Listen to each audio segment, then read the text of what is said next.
Good afternoon, YouTube family. Welcome to another episode of Red Barn Adventures. Checking on the pigs. They're all doing good, getting big. Their pen right now is a muddy mess because we've had a lot of rain in the last couple days. But I think they're loving it. Look at them. They're happy as a twister in a trailer park. Tornado in a trailer park, however Mater says that. Anyway, we are getting ready to embark on what I would say is an adventure. Oh, this is an adventure right here. I would say I got a tire problem. The other side like that? Oh, other side's good. Brand new tires. That's awesome. Probably got a screw or nail in it or something like that. Anyway, the adventure that we are about ready to embark on involves this trailer full of lumber right here and the tree line. Yeah. So for a little bit now, the boys and I have been talking about building a tree fort, and we thought about doing it back in the back there, but that's just really far away if they need something. And if it was all the way back there, how often would they actually go back there? These are all questions that we have asked ourselves. So the spot that we have picked out to put this tree fort is right yonder. There's a lot of stuff in the way, I understand that, and I'm gonna move that stuff. It'll probably go from here over to here. Basically what this tree fort is gonna be, I'm gonna build it on 4 6x6s. It'll be up in the air. We're not actually gonna attach it to a tree. There's no trees that are really enough on our property to be able to attach a tree fort to. So it's gonna get built on 6x6s. It'll be about 7 feet up in the air.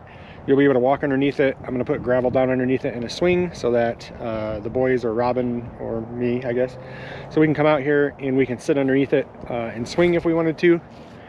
And then up on top, it is going to be 8 foot by 12 foot, and 9 by 8 of it will be enclosed. And we're gonna make it kind of like a little house, pretty much, and then it'll have a little 3 foot porch area. I have the idea in my head.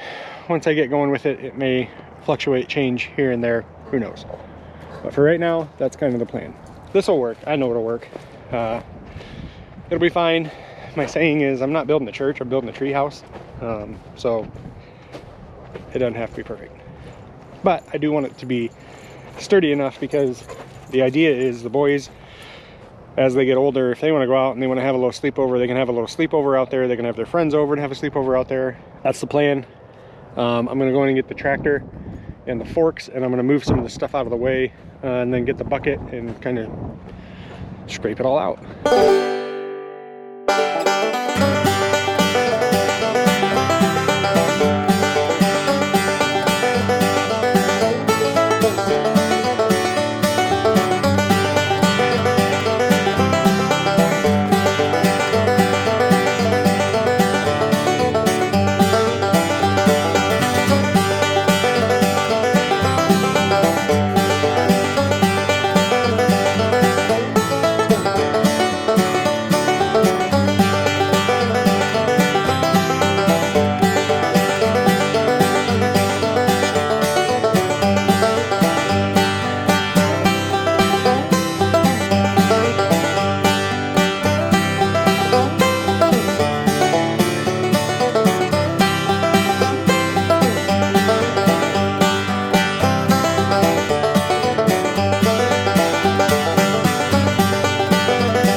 So this is the general area that we're gonna put it in. I'm sure there were tons of critters and stuff living under that thing. Lots of worms. Big old cinder block, we don't need that.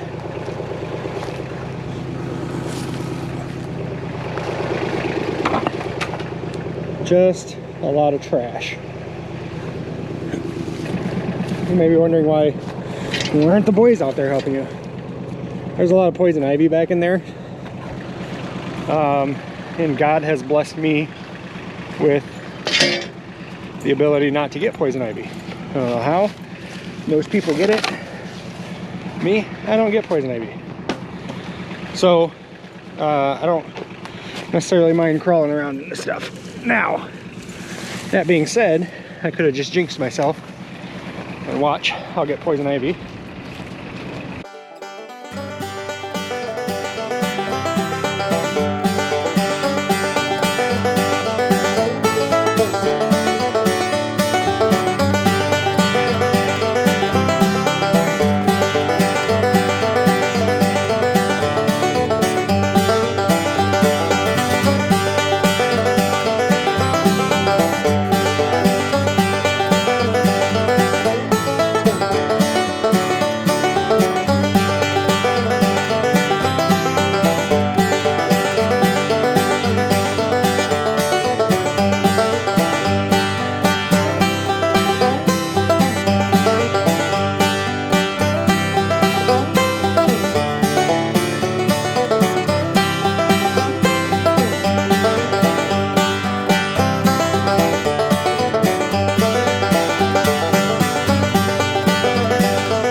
So we've got it pretty much cleared out. So the property line is basically right at the edge of this tree right here. Maybe even a little back into it, but just to be safe, we're gonna come 5 foot off. So 5 foot is about right there. So just a little bit in front. Plan that out perfectly. Now, the posts from outside to outside posts are gonna be 8 feet wide.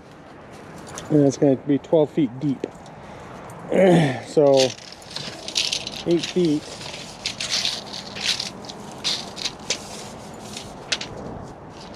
that's 8 feet right there. So about right just on the other side of this is where we're going to put our posts. So it'll sit real nice right in between these two trees. It's going to be great.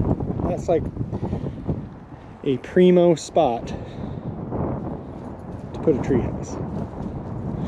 Besides if we actually had a giant tree that we could build one in, but this is gonna do real nice. So what I'm gonna do is I'm gonna get my 12 foot 2x10s and my 8 foot 2x10s, and I'm gonna lay them out in a square. I'm gonna screw them together and I'm gonna square it up, put it where I want it, square it up, and then I'm gonna paint right at the corners. And that's where I'm going to want to drill down for our posts. So I'll get that laid out and then I'll bring you guys back. I built the frame and I had that laying down, squared it up, and then I painted, oh, it's kind of hard to see, painted the corners of where the 6x6 posts are going to have to sit. So we're going to bring the auger in. I'm going to drill these two on this side, and then I'm going to lay that frame back down and then attempt to tip it up the other way. I don't know, maybe I'll just try to scoot it over. That's a lot of work laying it down. That sucker's heavy and it's taller than me, so I have to use a extra board to get it up and over. But anyway, let's come in here and let's drill these two holes on this side. I got the 12-inch auger on, and we're going to try to go down 36 inches, somewhere in there. So let's see what happens.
we have 4 holes. Not too shabby. That one's a little crooked. Right now what I'm going to do is I'm going to take the shovel and just kind of clear some of this dirt away from each of those, and then I'm going to lay this frame back down, square it back up. Hopefully where I square it up at and where it lands will be good enough for the posts. I was trying to stay to the inside of my mark just because I knew the post was going to be to the inside of the mark. And I have a 12-inch auger and they're only 6x6 posts, so that helps a little bit too. It being oversized like that. I have a 9-inch too, but I decided to put the 12-inch on just to give myself a little more wiggle room. So, alright, I'm going to clean some of this dirt up. Alright, we got the thing back down. I'm actually really shocked that I didn't run into more ruts than what I did. Like, I barely hit any. Most of them are these little small things. I don't know if these are, it's because these trees are, I mean, they're kind of those little trees that come up where you don't want them to come up at. Except for that big one right there. That's a doozy. And even back in that back corner hole, I didn't really hit much. So, the only thing I could have done was I could have screwed my holes in just a little more, because it's going to be kind of tight. Like, the post is going to be hugging the one side of the hole, but I think it'll be okay. We're going to stick some concrete down in there. Again, probably not the conventional way. I'm just going to drop dry bags in there and maybe throw a little bit of water in with it. But the ground right now, because we've had so much rain, is super moist, so that's just going to suck that up. And I've had great success when I do other fence posts and stuff, just pouring the dry bag in the ground and putting a little water with it, so instead of mixing it all up. So that's what we're going to do. This will be interesting. 6x6s, they are heavy little boogers, so I'm going to sit you, maybe I'll sit you up here and let you watch me struggle getting these off.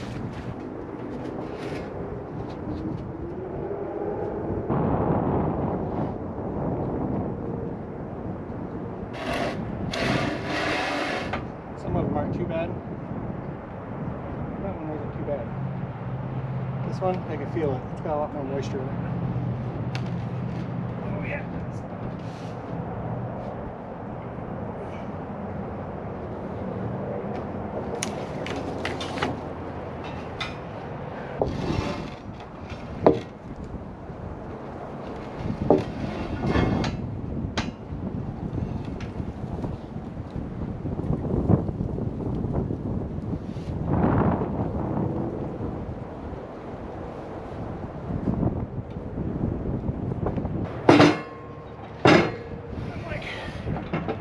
Pushing on this frame, and I guarantee you I'm gonna have to re-square it.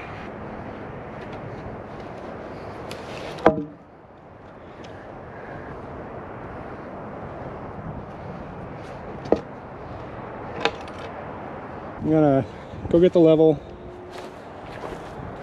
them all up, and I'm gonna put screws in through the boards to hold them level and plumb. And then we'll do some measuring to make sure that our boards are still square, but I am about guaranteeing you they are not. But we'll cross that bridge when we get there. Concrete in. Is that good? That's yep. Good? Yeah, you can put it back in there. And the boys are going to backfill it with some dirt. And then we're going to build a tree house.